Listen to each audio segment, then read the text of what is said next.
I am honored to have this opportunity to welcome everyone to American University on this beautiful spring day for the 2024 CARE Conference on Economic Policies for Gender and Racial Equity, co-sponsored by the Institute for Women's Policy Research and American University.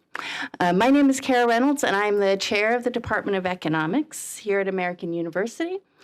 The department has been proud to host the Program on Gender Analysis and Economics, a research and graduate training program which emphasizes the importance of both theoretical and empirical research in gendered-focused economics. Over the years, research projects associated with the PJE have investigated the role of gender in labor markets, finance, development, and social reproduction.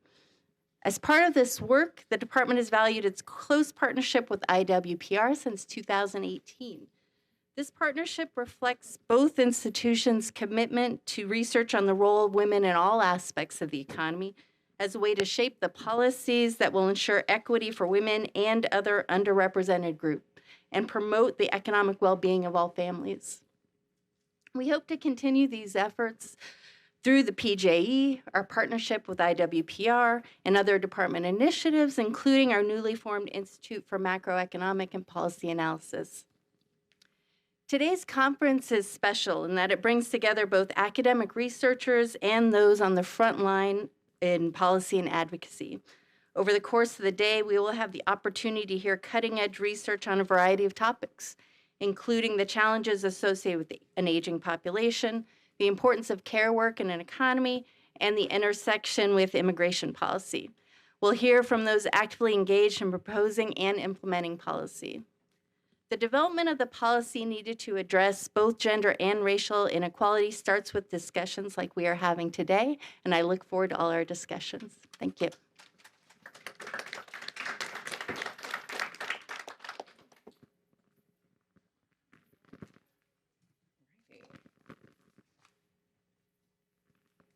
Good morning. Good morning. Yes.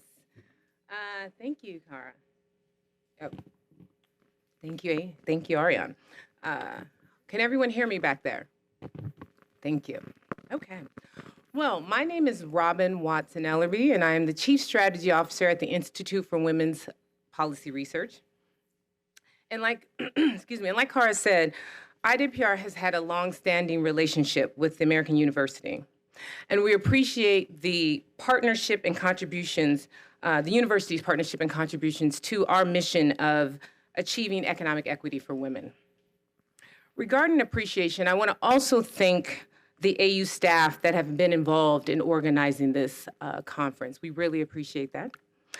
As equally important, I'd like to thank the IWPR staff that I've personally seen put in numerous hours and immense amount of effort in organizing a conference like this.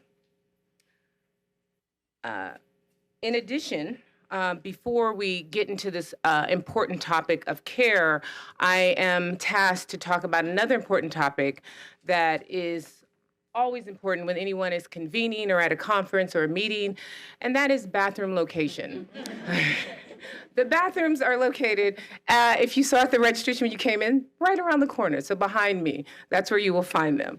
And also when you are not in the bathroom or in our sessions, we also would like for you to participate in brief interviews that we are doing on behalf of IWPR. We really would like to hear about your experience at the conference, the information that's being shared, or if you just want to speak about some of the wonderful and rigorous research in IWPR products, we would love to hear that from you.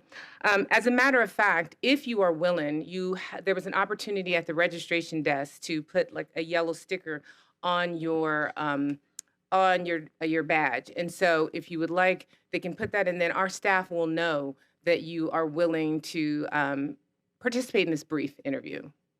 And I also want to point out who you would be, who would be the communication staff that would be coming up to you. And I think Susan, I see, so she can wave. She's got our awesome glasses on. So if you see her coming up to you, she just wants to speak to you about some of those things. We also ask that you connect to the conversation online. And that's with the hashtag IWPR research, and that is 1R. So it's IWPR, ESEARCH, and the hashtag CARE conference.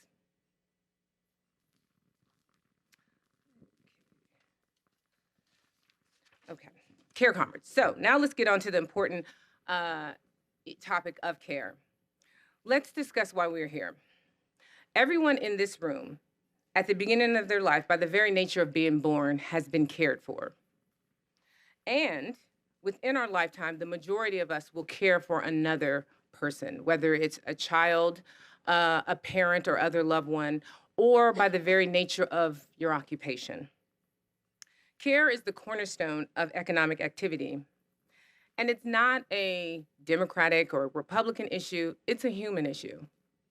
As a matter of fact, this week we released findings from a new national poll that we did in concert with Morning Consult, showing that majority of adults, and this means over 80% of adults, across party lines consider it important for Congress to take action on ensuring paid time off to care for themselves or loved ones.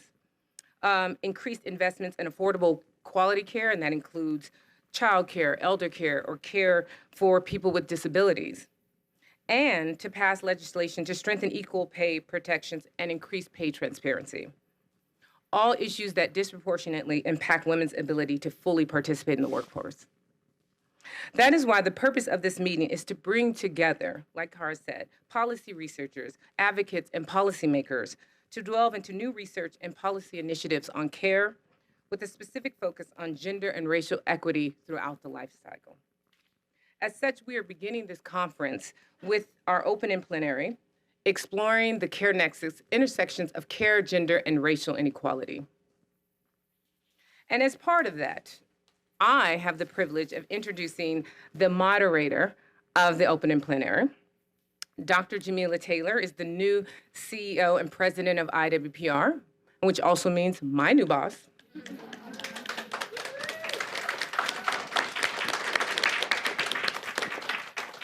She is a national health equity leader, seasoned health policy researcher, and social justice advocate. Her work focuses on issues related to maternal health and reproductive justice, structural barriers to health care access, racial and gender disparities in health outcomes, and the intersections between healthcare and economic justice. For over 20 years, through her research and publications, leadership positions, testimonies before Congress, Jamila has championed the health and rights of women both domestically and globally, promoting policies that ensure access to vital health care. So it seems only fitting that she would bring her talents to IWPR and lead us in our work of creating evidence-based research that influences policy to improve the lives of women and their families. So without further ado, my boss, Dr. Taylor. Thank you. Good morning, everyone. So I am so excited to be here this morning. Thank you, Robin, for the introduction. Before we get started with the panel, I do want to acknowledge Heidi Hartman for being a trailblazer and founding IWPR. Heidi, want to give a wave? Are you in the room? Okay. Maybe she's not in the room yet. I know she's going to be joining us today, or the plan is for her to join us today. So definitely, if you see her, say hello. So I am headed into my third month at IWPR, and they're already putting me to work. And it's exciting that I get to spend, this day with you all at the CARE conference, my first CARE conference.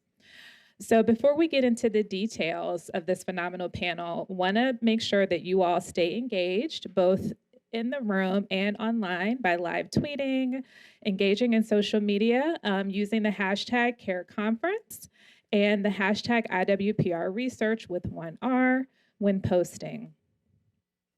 So IWPR's work on caregiving was part of what drew me to this position. I'm proud that we continue to place a high priority on this crucial issue with this conference and the recent polling that Robin mentioned. This conference follows from our 2022 U.S. Care Infrastructure Conference, which many of you may be aware of. We organized that conference when it still looked as if investments in roads and bridges would be matched with investments in the care infrastructure. We were also coming out of the COVID-19 pandemic, which had made clear the link between gender and racial inequality and paid and unpaid care work clearer than ever. This conference, CARE Conference 2024, just 2 years later, continues that focus on care and gender and racial equality and hopes to help set a path for the policy changes we desperately need at the federal level. The purpose of this opening plenary, exploring the care nexus, intersections of care, gender, and racial inequality, is to set the stage for the day and tee up the issues we need to address. Then, after a meaningful discussion, our final plenary will focus more directly on solutions. So with that, I'm ecstatic to announce the panelists for today. So I'm going to read off condensed versions of their bios, but really encourage you all to read the full versions online. So first we have Krishana Lloyd. Krishana is a research scholar at Child Trends and a nationally recognized expert on the study and implementation of interventions to support early childhood professionals, including home and community-based care settings. She co-directs the National Early Care and Education Workforce Center, a $30 million 5-year initiative started in 2023 and focuses on Black children and families. Next, we have Mia Ives Ruble from the Disability Justice Initiative at the Center for American Progress. Mia is best known for founding the Women's March Disability Caucus, where she helped also organize the Women's March on Washington in 2017, the first one. And she has been recognized by Glamour magazine as one of 2017's Women of the Year. And she's also been recognized by She the People as one of 20 women of color in politics to watch in 2020. And in 2019, received the Distinguished Alumni Award from the University of North Carolina School of Social Work. Next, just glad that that wasn't the water spilling. Thank you, Krishana. And next we have IWPR's newest team member, Kate Bond. Yes. Let's clap for that. We can never have too many economists on our team here at IWPR. So Kate is the chief economist and senior vice president of research. Before Kate joined us, she served as the director of research of WorkWise at the Urban Institute, and she previously served as chief economist and director of labor market policy at the Washington Center for Equitable Growth. Last but not least, we have Tiffany Boyman, who is the deputy director of the U.S. Women's Bureau. Tiffany has been there since 2017. She joined the Women's Bureau from IWPR, another alum, where she worked particularly on IWPR's Status of Women program. And she has also worked for Women Work, the National Governors Association, and the U.S. Government Accountability Office. So let's give all of our panelists a round of applause.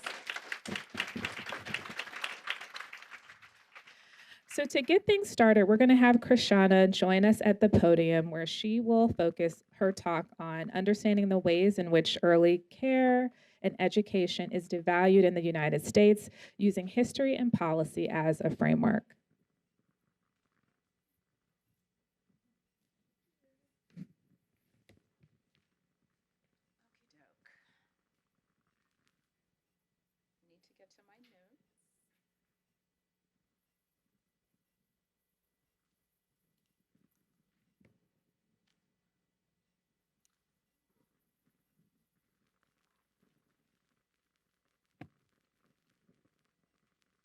Go forward for this slide.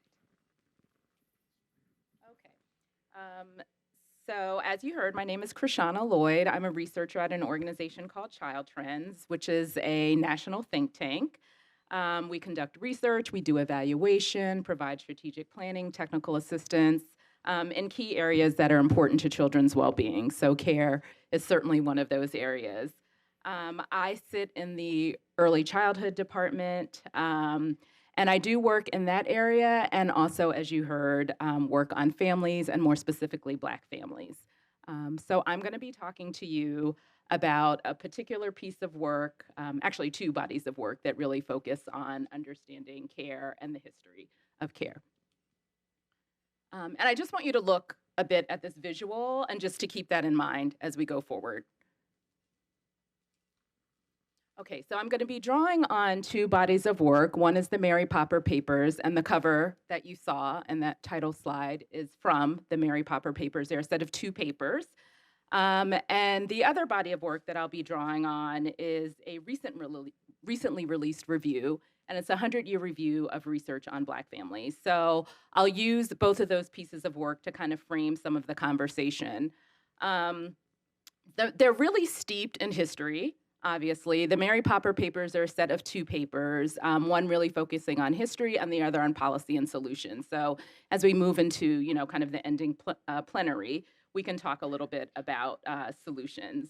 Both bodies of work combined were a really huge undertaking with about 1,000 resources between them, including peer-reviewed articles, books, newspapers, media, gray literature, right? So drawing on a lot to get you to where we are today and to talk about some of the points that I'm going to make. We also had multiple authors, a ton of reviewers.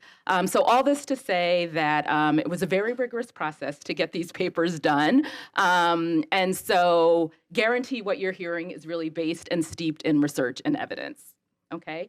There are a couple funders for the work. There was the Early Educator Investment Corporation, which is a collaborative of funders, and also Doris Duke and Mackenzie Scott.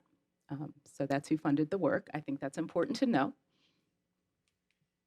Okay, I'm going to skip this and come back to that. So let's just talk about this timeline a little bit. And this timeline is actually from the Mary Popper Papers. So it's relevant in particular ways and not so particular ways. And the font here is small, and you actually don't need to worry about that. So don't, spend a lot of time zooming in. What I really want to do is to use the timeline from the Mary Popper Papers to help shed light on and to help understand kind of domestic work and care work more generally and the history of that in the country. So what we have here is a broad timeline. So you see at the bottom, just to orient you a little bit, is a green timeline. And those are just kind of particular eras in our country's history. Above that is a line that's specific, the purple line, to Native American populations. And above that is a line that's particular to Black or African American populations. Okay, and the little lines that you see and the words above are policies. And these are all kind of spelled out in the Mary Popper Papers. And again, you don't really need to worry about the policies. The point of really showing you this timeline is the bigger picture here.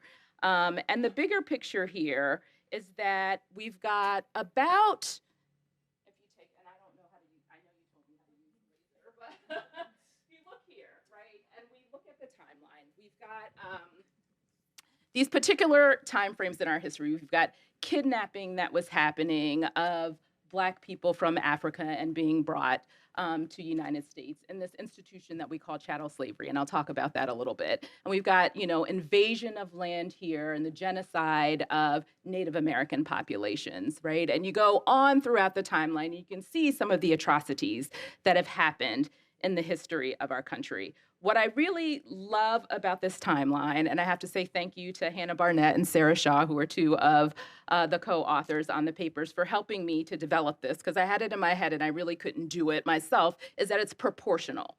And what that means, essentially, is that you can see for about 75% of the time that this country has been in existence, there have been some really horrible things happening to people of color, okay?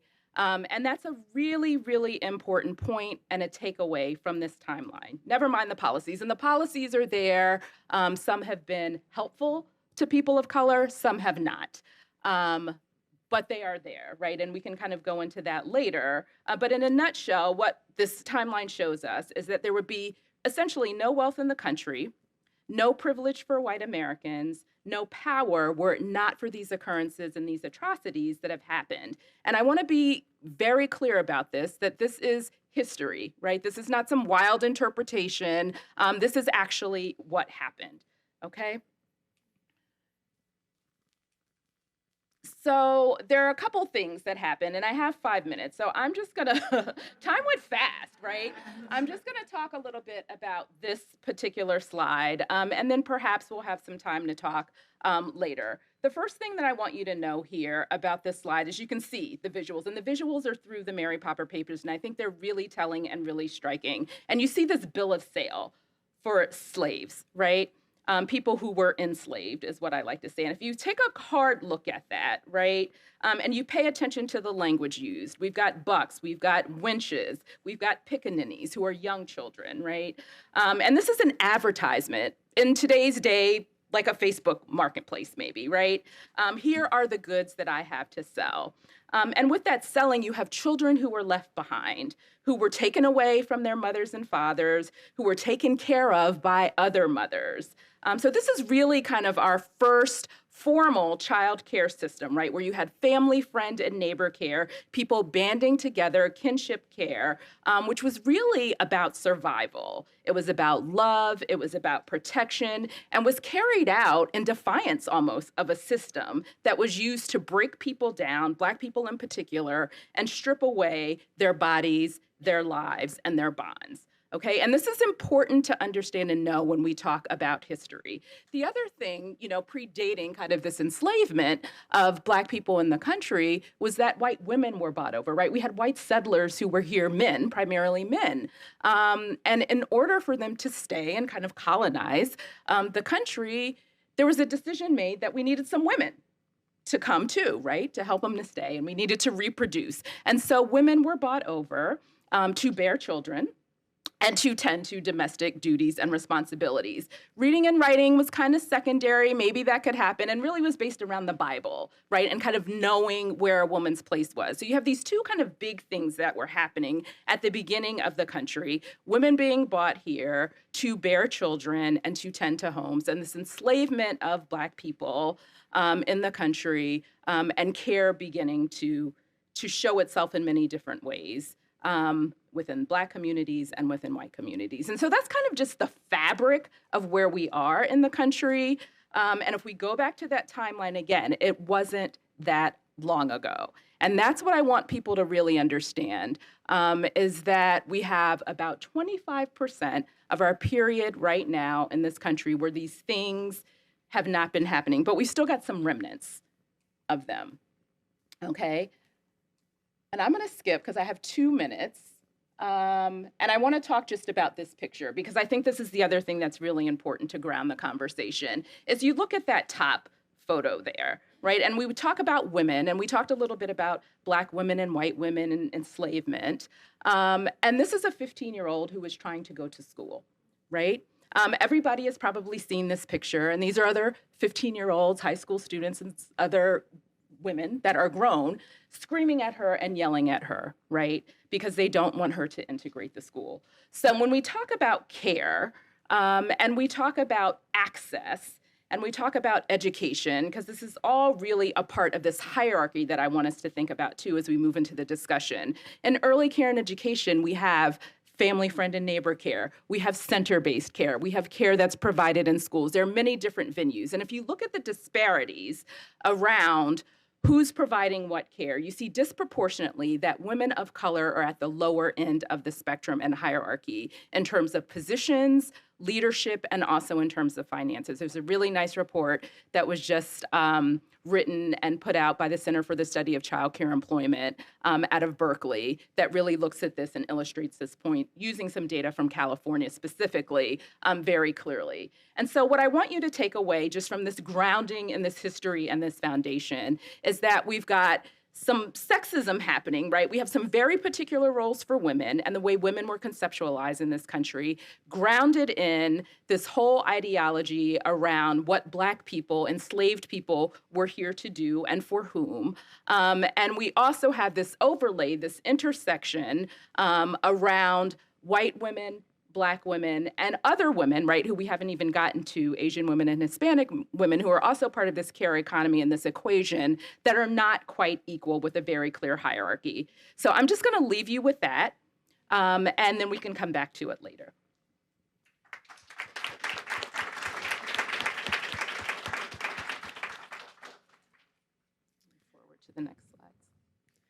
Thank you so much, Krishana.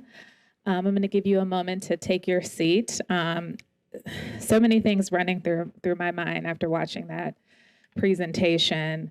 One of the things that I want to take a moment and reflect on is the fact that, based on that timeline and the history you showed, it's no mistake that care work is still undervalued in this country. That didn't just happen with COVID-19, right? It's no mistake that, women of color are overrepresented in, these care professions. We have a clear history that shows us that. But we know that COVID-19 did start to shed a light for the public, I think, on some of these issues around undervaluation of the care workforce and what the impact has been. Can you talk a little bit more about that connection, women of color, and then I think also to where you think we need to go next in terms of the solutions?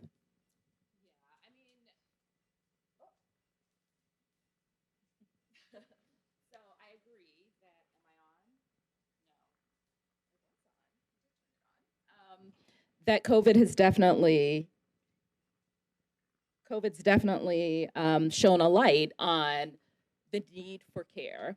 I think we also saw, if we think about, and there's many different facets of care, right? We have kind of healthcare, which you're familiar with. We have early care and education, many different facets of care. And I was just kind of thinking on my way down the road that I've worked in lots of those venues. And I also have a disabled child, so we'll be doing care for the rest of my life. And I think about my own personal experience during COVID, where I was with my child, my son who is disabled, who is physically disabled and developmentally disabled and big at this point, right? He's 16, so he's bigger than me, and having to change diapers, wash and bathe and feed him, and do all the things 24/7, right? And work my regular job, right? And so I felt it intensely. I was very relieved when school reopened, but it made me also think about my life long term, because school is not always going to be an option for him, right? And so we think about this care economy, and we think about what we need, and we think about, kind of the resources and some of the supports that were put in place during COVID that are now starting to be rolled back a bit and rethought of. There was a lot of innovation that happened that I'm worried that we may be losing. That to me is really the next step, and what we need to be thinking about is how do we look at the innovations that happened during the pandemic, not just monies, but kind of allocation of monies and where they were going, and who was supported and who was not supported, and to use those lessons and those learnings to move forward in a way that gets us to a place where care can be valued and sustained. To me, those are kind of the next steps. I have lots of thoughts about that, but I know we have to get to the other panel members. Great, thank you so much. So next we're going to go to Mia. She does not have a PowerPoint, and she is going to focus on, breaking down what the equity consequences are for disabled people when it comes to underinvesting in care. Mia? Thank you so much. Good morning, everybody. I hope you didn't drown yesterday. I know it was very rainy all week, actually, right? I'm so glad to be here. I'm the director of the Disability Justice Initiative at the Center for American Progress. I've had a disability all my life and have been sort of in the nexus of care in a multitude of different ways. And what I wanted to actually start you out with is somewhat much like Krishana just did, was talk a little bit about the history and how we actually got to where we are right now. A lot of folks have heard of the term ableism. Raise your hand if you've heard of ableism, right? And the thing is that what I like to talk to people about is that ableism not only affects disabled people, it affects non-disabled people as well. Our expectations on how we produce in this economy and in this country and in this world is dependent on ableism. Dependent on the belief that we have to produce or we are not worthy, right? Which actually stems a bit from the chattel slavery that we've seen, also human trafficking, all of those ills that we, chagrin right now, at least most of us. But I think that one of the things that I tried to talk about is how that is all related to how disabled people have been treated throughout history. Now, you think of the first terms to describe disabled people, right? We called them invalids, right? Invalid people is basically what it meant. We also called them handicapped, which actually came from the belief that disabled people were just out there to mooch. And so they had they had a cap in their hand begging in society for care.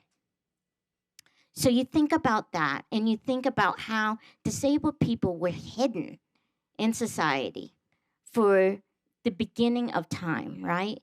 We either died or we were hidden in communities. And that's still the case in many places around the world today. And so one of the things that I like to talk about is not only did it take until, the quarter of the end quarter of American history to get to the end of slavery and the end of the Black Codes, but it also took until 1990 for disabled people to have a basic civil right to exist and to believe that they deserved to live in the communities that they lived in. So take that into account.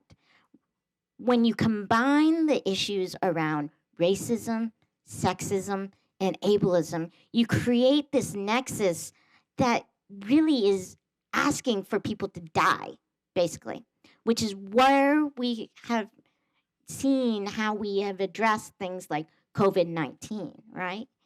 Because we have decided who we believe is actually worth saving, is actually worth living. So one of the things that I try and talk about is when we were seeing all of the hospitals getting booked up with tons and tons of people, we started seeing these reports coming out stating that hospitals were going to start making sure that care only went to people that they believed had a shot in life. And so that meant if you had a developmental disability, right? You had a intellectual disability. You were not deemed worthy to get respiratory care in hospitals if you got COVID-19. And so throughout time, we have spent the better part of American history devaluing disability. One of the things I want to point out is that we look at things like mental health care, which is something that we talk about all the time now, right? Because a lot of people have been affected by the pressures around COVID-19. We're trying to get out of that mental state. People are still dealing with a lot of mental health issues. But it wasn't until the CARES Act that we started actually investing in mental health care. Because previously, we just shuttled them off into psychiatric wards, which we are still, unfortunately, doing to this day. So, the fact that, historically, we've seen this long sort of view of how we value disabled lives. Think about how we talk about care and disability today. Oftentimes when we talk about care, we talk about the disabled person receiving care, right? Not thinking about the fact that disabled people also provide care. And so oftentimes we talk about disabled people as the ones that need to be taken care of, like we devalue sort of their importance in this care economy. One of the things that we found in some of our research is that a good proportion of folks who work in the care economy have a disability, disproportionately so, particularly in in places where you don't need specific training. So personal care attendants. Oftentimes, there are individuals who are either dealing with their own sets of traumas and ills that have been set upon them by the various structures in society. They're also doing repetitive um, tasks, which often result in disability. We also see a lot of them dealing with trauma because they're dealing with a lot of people who are very, very sick. They may see individuals who have died. They may have seen other things. So many of them are also dealing with mental health concerns as well, right? And so I want folks to start thinking about not only how disabled people receive care, but they also provide care. Now, if you looked at me, you wouldn't think, oh, she's a caregiver. But I'm expected to be taking care of my brother who has significant disabilities. But oftentimes, people don't talk to me asking me what my experiences are providing care, because that's not the expectation right now, unfortunately. Lastly, what I wanted to talk about is that it's essential that we understand that everybody is worthy of care. Everybody can need care sometime in their life, whether you get injured, whether you get ill. You may need care sometime in your lifetime, particularly, like you said, at the beginning of life, but also at the end of life. And one of the things that we found in our research at the Center for American Progress is that disability is actually becoming more prominent in society today. Since the beginning of the pandemic, we've seen a 10% increase in disability. That's within 4 years. 10% increase. And that's not just from the aging baby boomer generation. We actually saw a huge increase in folks who are between the ages of 21 to the ages of 65. And that is extremely concerning to us, as we have undervalued and not put in enough money towards our care economy. And thus, we are also seeing a major burnout in hospitals, which has resulted also in the increase in disability and the increase in need for care. So, yeah, that's what I wanted to emphasize today, is to think about how disabled people are within this nexus of care. Thank you so much, Mia. Thank you. So I'd love for you to build off of the point that you just made about not enough investments being poured into the care economy, and just wanted to know, where should we prioritize, our investments at this point? Oh man, there's so many places that we could put it in. But one of the things that we work on at the Center for American Progress significantly is home and community-based services. It is a lot of people think it's one specific service, but it's actually a set of services that individuals can be provided, oftentimes through exceptions through Medicaid. Medicaid, yeah. And so these set of services include things like what we generally think of as personal care attendants, right? So they're individuals who are providing care in the home so that the individual can remain at home and not become institutionalized or hospitalized, right? But it also provides case management services. It also provides job placement services and job coaching. So when you're talking about your child and that they have physical disabilities and they have developmental disabilities, we have services that can help individuals stay in the communities so that you aren't yourself having to provide all of those services during that time. Unfortunately, people are waiting months to years.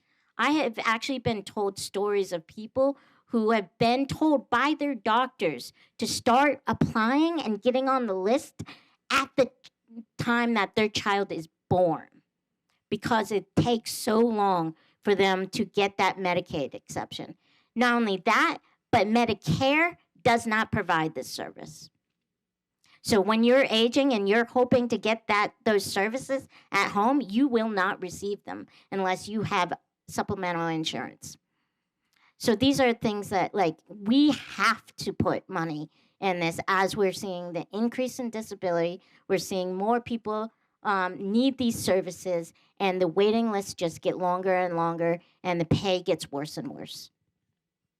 Thank you so much. Now we're going to go to Kate, who is going to talk about the consequences of women's earnings and the wage gap by underfunding and undervaluation of care work, and then we'll get into some questions for her. Kate? Great. Thank you so much. And thank you to all my panelists too. I'm going to try to build off a little bit of what both Krishana and Mia had said, but bring some economics into it. So I think, as many people know, women have faced occupational segregation across time and globally. In fact, it's sort of one of the most consistent and persistent features of our labor market across time and across the entire world is that women are really segregated into certain types of jobs. And one really big factor shaping this is caregiving, both unpaid caregiving within families as well as paid care work. So women's roles as caregivers is going to constrain their labor market opportunities in a number of ways, including sort of one example would be limiting the schedules and hours women can work. And so because of caregiving responsibilities that women have within their families, they may only be able to work a certain number of hours or certain schedules. For example, we know that 22% of women work part-time compared to only 11% of men. And women's socially constructed role as caregivers also really shapes the types of jobs they go into. So this has meant that women are the overwhelming majority of paid care workers. So prior to the pandemic, we knew that women make up 75% of workers across care industries and 80% of workers in care occupations. There's also a well-documented care work pay penalty, thanks to the scholarship of Nancy Fulbray, who is in the audience and speaking later, as well as Paula England. That fines for even when you control for relative factors that we think should be associated with how much a worker earns, like their education, their years of work experience, their skills. Even when you control for all those things, care workers are still paid 5% less than otherwise very similar workers. And the COVID crisis really brought to the foreground how the intersection of occupational segregation and caregiving leaves women in economically and as well as personally precarious positions. So women worked in jobs with the highest layoffs.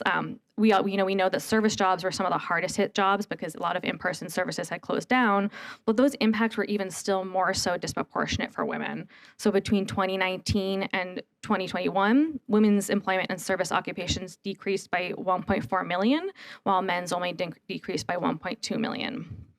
Within service jobs, employment decreased in some occupations where women are significantly overrepresented.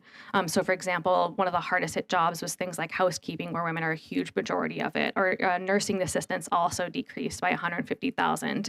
So even though we had all these care needs, because people were foregoing a lot of preventative healthcare services, the healthcare sector was still also hit by layoffs. And then we also know in the pandemic, don't worry about it.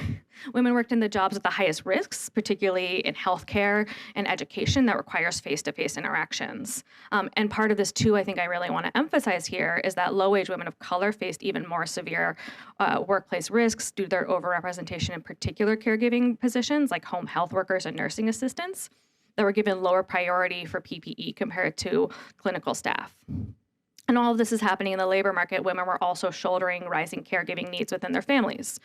So early research from the pandemic found a huge gap in gender work hours.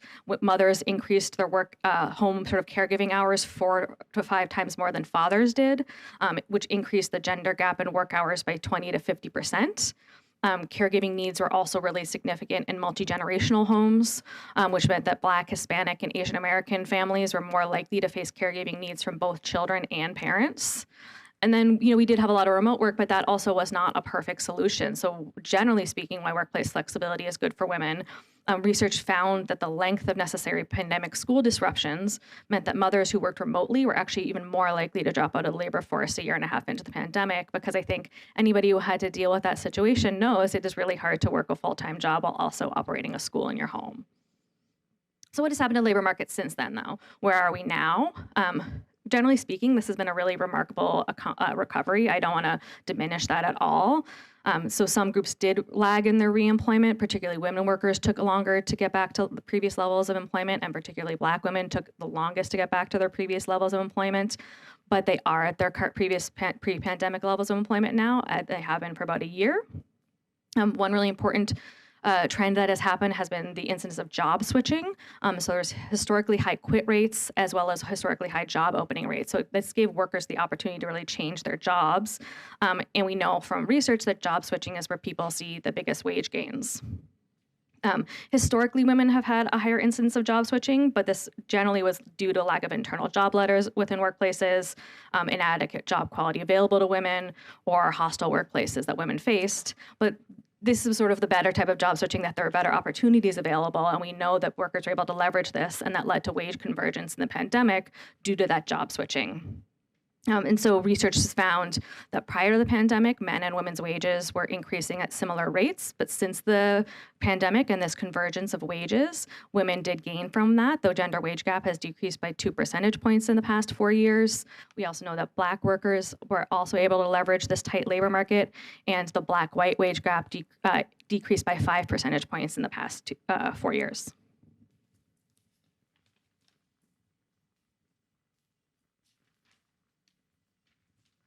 And one thing I want to emphasize here too is that these changes are really due to market forces, because it's been such a tight recovery and not due to policy changes. But those market forces are sort of limited in how long they can persist to lead to those outcomes. And then finally, sort of more relevant to today's discussion, what is happening now in terms of this nexus of occupational segregation and women's roles as caregivers? I think, economists are still trying to figure that out. We're still sort of in the thick of it, and data is still coming out.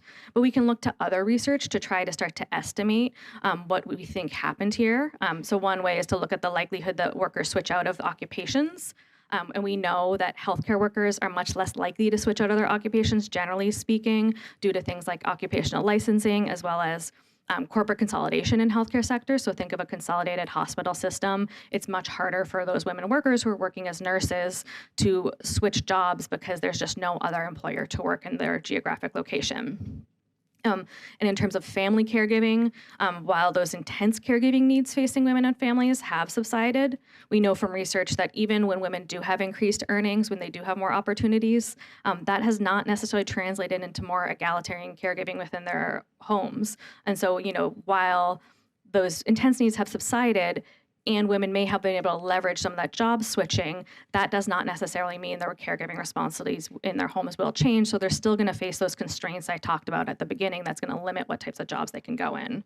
And so sort of, finally, so these demonstrate that despite the fact that we had a really remarkable recovery, truly the most amazing economic recovery I could ever imagine from the depth of the crisis we had, these particular challenges facing women at the intersection of paid and unpaid care work really have not yet changed.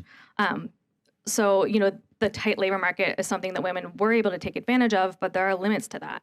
Competition does not solve for structural inequality. It just alleviates it while the strong economy persists. But that heat in the post-pandemic labor market can really only ever be temporary. Thank you so much, Kate. Yeah. So one of the things that, we have been at IWPR, we've been tracking this week is this cut of childcare funding in the DC budget, Mayor Bowser's budget, and folks are really upset about this. We recognize that this is just a budget proposal. I think the city council has like 70 days, if I'm not mistaken, to pass it. But wanted to ask you, Kate, this is just another example of where we see policymakers make trade-offs when it comes to not only policy priorities, but also what they decide to fund, right? And the budget is really a statement of values for a decision maker. And so what do you think needs to happen or needs to shift when it comes to the policy paradigm around these issues? Yeah, thank you so much. And some of this, I was thinking this when Mia was talking about what do we value and where do we see the value that people contribute to society. And so a lot of policymaking really has been focused on a really narrow definition of where does economic activity come from, where does economic growth come from, and that attention is really sort of maintained a really specific narrative of what a strong economy looks like that misses a lot of sort of what my other panelists were talking about. And so particularly looking at things like a lot of focus at the federal levels, but on manufacturing and climate mitigation. I mean, also at local levels, I think they look at the type of economic investments that match a very narrow definition of economic growth and activity. So a lot of investment has gone to largely male-dominated fields. Even when there's an effort to ensure women have access to those jobs, it's sort of difficult to overcome those patterns of occupational segregation, particularly when we're not thinking about the types of supports women would need to get into those types of jobs. I think we've seen time and again with the best of intentions when we initially see these policy pushes to generate more economic activity and growth, there is a initial discussion of making sure that care is a part of that, and it's always the first thing that gets cut. And so I think we've seen a lot of that happening in the past few years. And so, I think the DC budget is a good example of that. There's a huge recognition in DC that caregiving is very expensive in DC. Care work is very poorly paid in DC. Care workers are some of the lowest wage workers. We're in a high cost of living city. There was an initial recognition as the pandemic subsided somewhat that we need to make sure we're investing in that in order to ensure that people can go back to work and make sure that their families are cared for while they do that. But then it is the first thing that gets cut once you hit a budget crisis. So I think that's sort of what we've seen is this attention to traditional ideas of economic growth that limits sort of our long-term resiliency. Great. Thank you so much, Kate. So want to be mindful of time. I could sit up here and talk to you all day, but we do want to make space to have Tiffany come up to the podium where she will be focused on how the consequences of the underfunding and undervaluation of care accumulate over the life cycle. Thank you so much.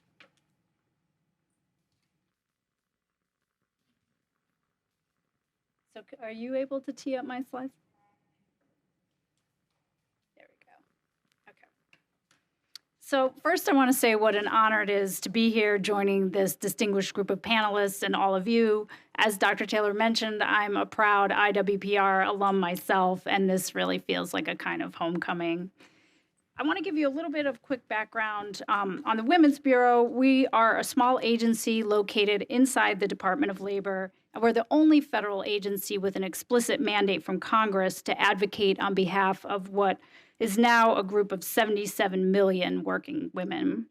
And as part of our research and policy analysis work, we pay close attention to women's earnings and employment and the impacts that caregiving and other factors have on women's economic security over the course of their lives, all of which, of course, have bearing on women's circumstances as they reach the end of their working lives and into retirement.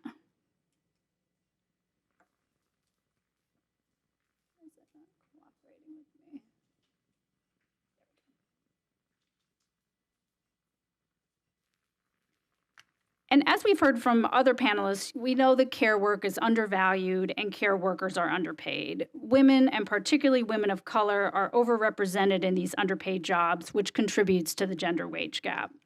A recent Women's Bureau report found that in 2023, Black women lost $42.7 billion, and that's billion with a B, dollars, and Hispanic women lost $53.3 billion in wages compared to white men due to the impacts of segregation by occupation and industrial sector. And the gender wage gap persists among all age demographics, but tends to widen over time. So women ages 25 to 34 had one of the smallest wage gaps of about 11%, while those ages 55 to 64 had the largest wage gap of almost 23%.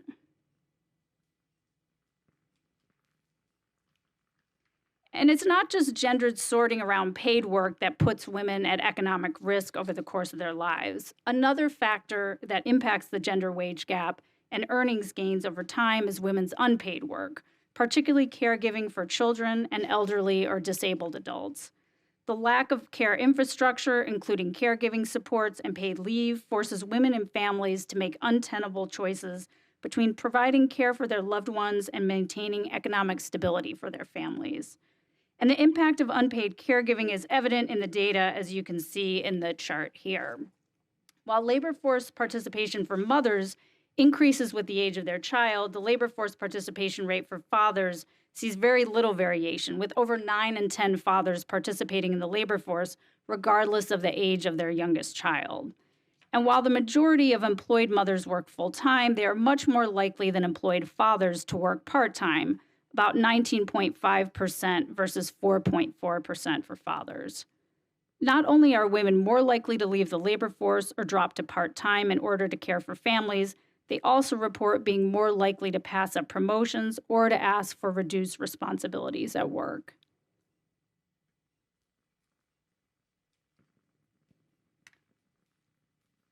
Gender disparities in unpaid care for children are essentially replicated in care patterns for adult family members too. 3 out of 5 caregivers of sick, elderly, or disabled family members are women. Women caregivers are less often employed, 58%, than men caregivers at 67%, and work fewer hours per week on average than men caregivers, 33.5 versus 38.7 among those who are employed. And caregiving responsibilities don't end as women get older and move towards retirement. You could argue that those responsibilities actually start to ramp up. You can see in the slide that women aged 55 or older account for more than 1/3 or 35.3% of all people providing unpaid elder care on any given day, and 1/4 of people providing any form of unpaid adult care. They also account for about 8% of people providing unpaid childcare.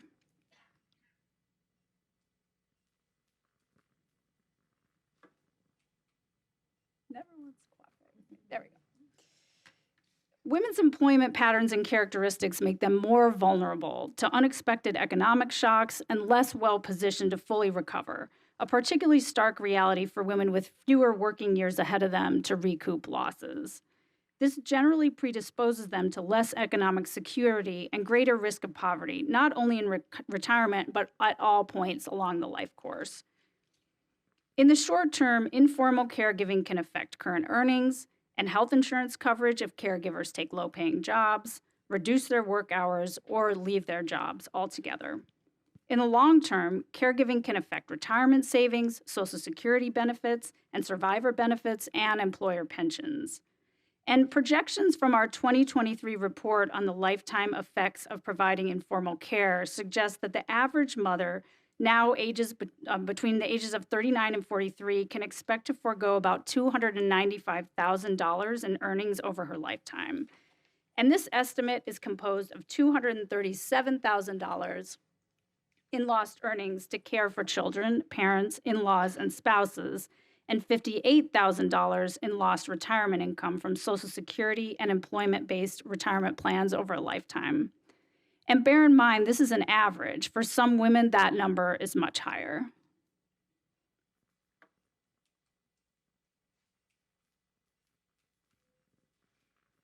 So what are the implications for retirement? Taking time out of the labor force or working part-time for caregiving reduces women's ability to contribute to Social Security and other retirement plans.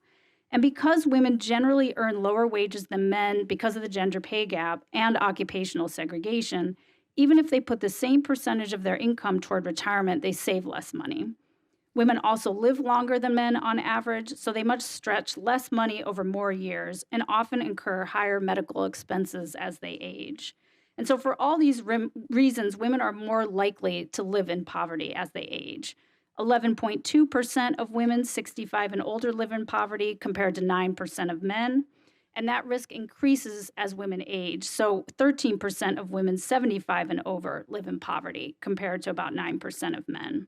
And again, this risk of poverty extends for the duration of their lives. So the inequalities that women experience throughout their working lives accumulate, they interact, and they're compounded over time. We often talk about the immediate impact of things like the gender wage gap, the lack of affordable childcare, gender and racial discrimination and harassment, because those negative effects are felt immediately in lower paychecks, less economic security, and more difficulty affording the basics, and by undermining women's basic health and safety. But there's a longer-term impact as well. A lifetime of lower wages can mean needing to work longer past the standard retirement age in order to make ends meet.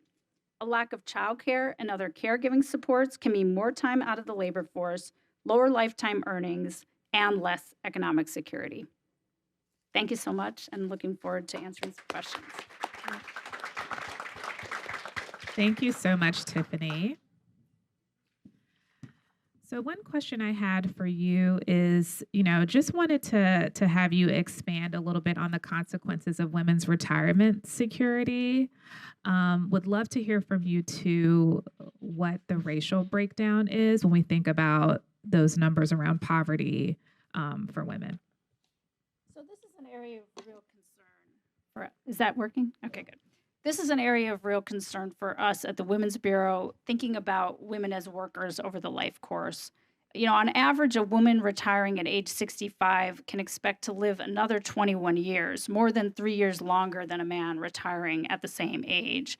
And not only are older women more likely than older men to be impoverished, but they also have lower incomes overall for the reasons I discussed previously. And this has prompted us to do a lot of work to look at the income sources for older women, kind of what are their experiences as they're moving towards retirement.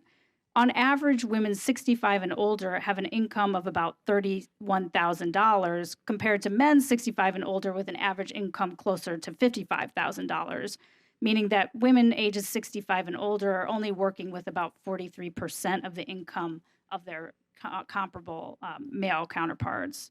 And then there are also differences in the sources of income for those 65 and older. And this is the result of research that we did last year. In 2023, over half of Social Security beneficiaries 60 and older were women. 63.3% were beneficiaries ages 85 and older. And Social Security, we found, is the largest source of income for women 65 and older and accounts for about $11,000 in their income, or about 37%. So these are real concerns. Thank you so much. So now we're going to shift to audience questions. We ask if you have a question to please state your name and organization if applicable, and please be sure to speak up and into the mic clearly so our friends online can hear you all.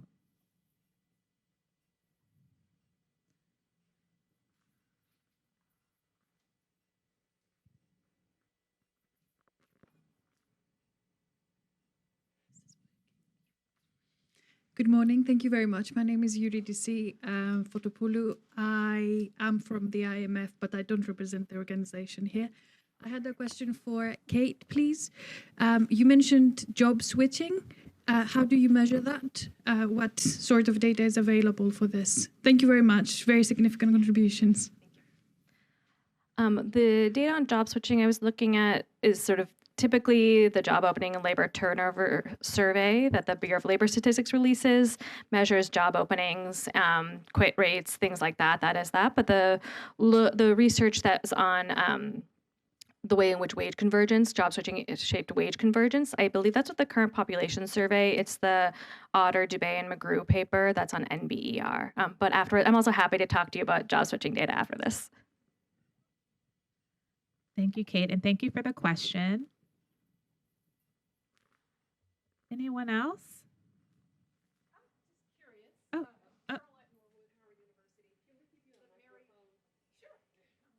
And then we'll get to the back. The Mary Popper papers. And I guess it's an aspirational question, not looking for an answer, but maybe a conversation. What if we could imagine, or what would an economy that is centered around care look like as opposed to one that is centered around profit? Great question. Yeah, I will say, so it was interesting because the charge for the papers, and it was, I mentioned a collaborative of funders, and the papers were originally written to be an internal document for that collaborative to get on the same page around their funding priorities. And so they were interested in the two populations, African-American population and the Native American population, and really interested in the role of racism and sexism.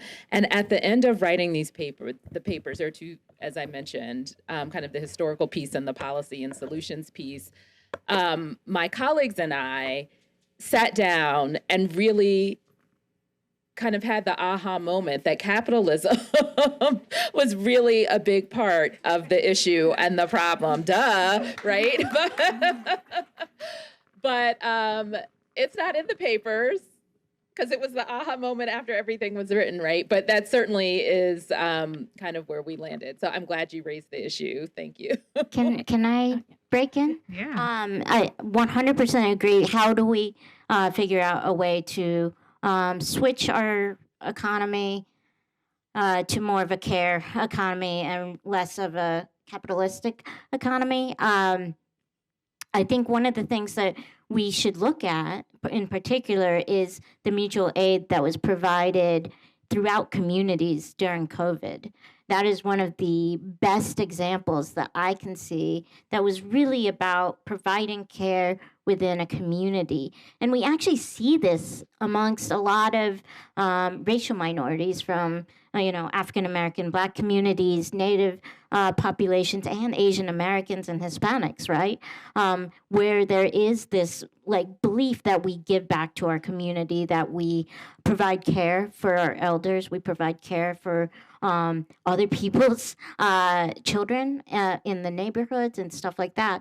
And so I think we have examples. It's just that we have leaders who are not interested in that. And how do we actually, get folks that can become leaders within our government, within our communities, that can really push for a change in priorities, because that's what it has to become, is a reprioritization of our values and a belief that every human has a right to be here, and how do we provide mutual aid within our own communities. And then I'm just going to build on that a little bit. Thank you so much for this question. You clearly got us all very excited to talk about this. And as Mia was talking, I was thinking of research by Nina Banks, who's an economist, where she talks about Black women's unpaid community work and the way that is creating a real economic value that is not recognized, typically speaking. And I think there are ways that economists could creatively measure this. I don't think it's outside the realm of what economics does, because Nina Banks' work sort of makes the point that when this community care is done, when this mutual aid happens, that is creating a real economic value to those communities. It is sort of not necessarily in dollars and cents, but one could project, dollars and cents onto that. And then I think we need to think a little more broadly of what is an economy for? What does an economy do? There's a wonderful paper called Social Provisioning as a Starting Point for Feminist Economics by Marilyn Waring. Anyone, I'm happy to talk about research after the session. And I think that's what we need to think about. The fundamental role of an economy is to provide social welfare for people. And what does that look like? I think it just requires economists to be a bit more creative in how we measure value. Thank you so much, Kate. And I think we had 2 questions back here, and then we'll come back up to the front. Julie Cashin from the Century Foundation. I wanted to ask if you guys could talk a little bit about, really helpful talking about the grounding in the history, really helpful hearing about childcare and home and community-based services. Could you talk a little bit about how paid leave, paid family and medical leave, paid sick days fit into the equation, and also reproductive justice? Small question. Thanks. Who wants to start? It looks like Tiffany. Go ahead. Yeah, I mean, the paid leave, can people hear that one? Yeah, okay. The paid leave piece is so critically important, right? I mean, we know that most workers simply don't have access to any kind of paid sick days, even short term, certainly not the kind of long term leave that's needed to care for a newborn, an adopted or foster child, their own needs. And so when people cannot take time off of work, first of all, it's associated often with these lower wage jobs. They are much less likely to have that leave, so it reduces the quality of those jobs. But this should be a basic right for us to care for ourselves and our family members. I think about it in particular, one area where it's not talked a lot is this issue of hospice. As hospice is moving into more widespread use, the expectation is that it is unpaid family care that is providing most of that. When folks go into a palliative care scenario, sometimes over a period of months, nurses will pop in and out, but the expectation is that it's families providing that care. And it just creates a really untenable circumstance when people are forced to make those decisions. Thank you. Anyone else? Kate? I'll add a little bit, and then I will try to talk less after this. But no, I mean, I love this question, and the way I think about all this suite of policies we need is that we really need all of them if we're actually going to give women equal access to opportunities. And so if we think about, someone bringing a new child into their home, yes, they need paid leave for when the child first enters the home, but it doesn't stop there. In order to actually be able to raise children, you also need sick days for when your kids get sick. You also need affordable childcare. You also need flexible work schedules. It's like you can't do just one of these things because of how care actually works over the life cycle. And so I think all of these policies are really needed in tandem to make sure that, we should have, women and men should have equal responsibility for caregiving, but in the world in which women still have primary responsibility, these are all needed in tandem to give women that equal footing. Yeah, and I just want to thank you, Julie, for bringing reproductive justice into the conversation because, we're all in a situation where, we're in the midst of, the fall of Roe versus Wade and, access to abortion and the full spectrum of reproductive health care is closely linked to a person with the ability to get pregnant, their ability to thrive and, earn high wages and support the families they already have. So it's closely linked to these conversations around economic security. And it's also something that IWPR is engaging in quite seriously these days across a host of our programs. And we'll continue to sound the alarm on how, these bans on abortion are hurting women in this country. Any other questions? We have one over here. Oh, I'm sorry. Can we come up here first? I want to honor this gentleman who did have his hand raised, and then we'll go back there. Thank you. My name is John Wisman. I'm a member of the economics department here at American University. From the 1930s until 1978, is this working? From the 1930s until 1978, there were major political figures that supported guaranteed employment at working wages, at living wages. And it's at 68%, according to a recent poll, of Americans support it. Yet it is not supported, or it's not part of the platform of any major political party in the United States or in Europe. And my question is, to what extent is this being considered by those that are doing care research and advocacy, and how much difference would it make in terms of care? Kate, you want to take that? Well, I said I wasn't going to talk, and then you asked about jobs guarantees, essentially, and I think that some of what you're talking about is like a jobs guarantee. Is that correct? Yeah. Yeah.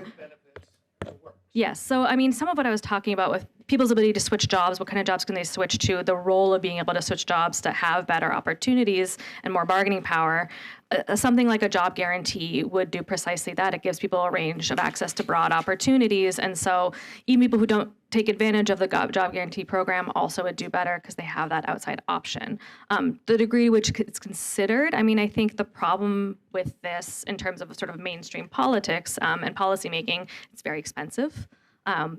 But the benefits of it is the types of jobs where we know we have the greatest shortages are caregiving. And so when people have done modeling of these types of programs, it's a significant amount of caregivers who we know would be paid if it's through a public job guarantee program at a fair living wage. And so I think both it would have all these positive effects, in particular for caregiving it would, because a lot of those jobs would be care jobs themselves. That's where the greatest need is. But in terms of the sort of political possibility, that's where it gets hard because it's just very expensive. If you look at how many unemployed people there are, as well as employed people who'd prefer to go into those living wage guaranteed jobs, it's hard. Do you have an answer to this too, Mika? I want to comment on this. Okay.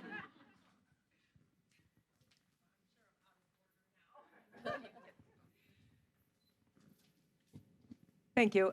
So Nancy Fulbright just had an important report come out on this, but I just want to say, that part of the problem here is the accounting. So that because the system of national accounts makes, the contributions of the care kinds of, the unpaid care kinds of work, invisible, then we don't see the benefits of that, right? So then when it moves into the paid sector, it looks expensive, right? But we're not seeing that we're already paying the cost and consuming this, right? And so I feel like the accounting really sorting out our accounting, which sounds so boring and technical, is a really important political tool in arguing for this because it makes visible the contributions of, these things are already making to the economy. I'm sorry, I'm Mika Mures from the Department of Economics at American University. Can I also add something? I think one of the things that a lot of folks don't think about, particularly when we talk about jobs guarantees, is how is that going to impact disabled people? Right now, disabled people are one of the least employed populations in the United States today. You add on race and gender, that impacts it even more. And the thing is that when we do employ disabled people, we often undervalue them, right? We actually have this thing called 14C, which is an exception for paying even minimum wages to disabled people. So we would have to ultimately shift, again, our values, right? Which is hard to do when a lot of people who are at the top, who are making the decisions, have the money, right? They have the political power, they have the advantages, and so it's very hard to show, the importance of the things that so many communities understand that we need. And so I think it's a real push for communities to continue to think of not only ways to ensure that they get the resources and get the people who need to be at the top, but also rethinking how we value human beings and their work, and also how we value disabled people as well, because, if more disabled people can become employed, they're going to need less care. So many individuals are stuck on SSI, SSDI, Medicaid, Medicare, because we don't have a good healthcare infrastructure, right? These individuals who are reliant on Medicaid to keep them alive, to keep them in their communities. They have to choose between getting a job, staying on SSI, which is literally below poverty accounts, and getting Medicaid, because their care is so expensive, because we undervalue our healthcare system. So I think it's a real reimagining. And I think we have the people there that want to do this. It's just getting them into the right rooms and ensuring that we continue to build ladders to the next rung of people to ensure that their voices get heard. Great. Thank you so much, Mia. We do have to end there. What an amazing conversation today. Thank you all. Let's give a round of applause for the panelists. So before I pass things back to Robin, just want to encourage you all to continue to engage on these topics and more, both as you're networking throughout the day as well as on social media. And we look forward to engaging with you all for the rest of the day. Back to Robin. Thank you. Yes. So can you guys hear me? We're going to be saying that all day. So again, I just want to thank Jamila, Krishana, Mia, Kate, Tiffany for a wonderful, and important panel. I think, as you can see with the questions, that I think everyone is engaged, and I find that it was really key on how this was kind of weaved together, that we could see the history of kind of care work and how these racial and ethnic disparities and complications are interweaved throughout, and that we're seeing how they're impacted by COVID and worsened and so forth. The impact of care on occupational segregation, how it affects caregiving and lost wages, and it's just a complex issue. But I want to say, and I know I'm taking a little moment, I want to say this last part is that I appreciate the question. I think earlier I said that care is the cornerstone of economic activity, and I think the question earlier was like, how could we make it maybe the keystone of economic activity? So I appreciate that. But now on to the business of why I was standing up here. It's to close this out. So again, I just would say, let's give these wonderful women a hand.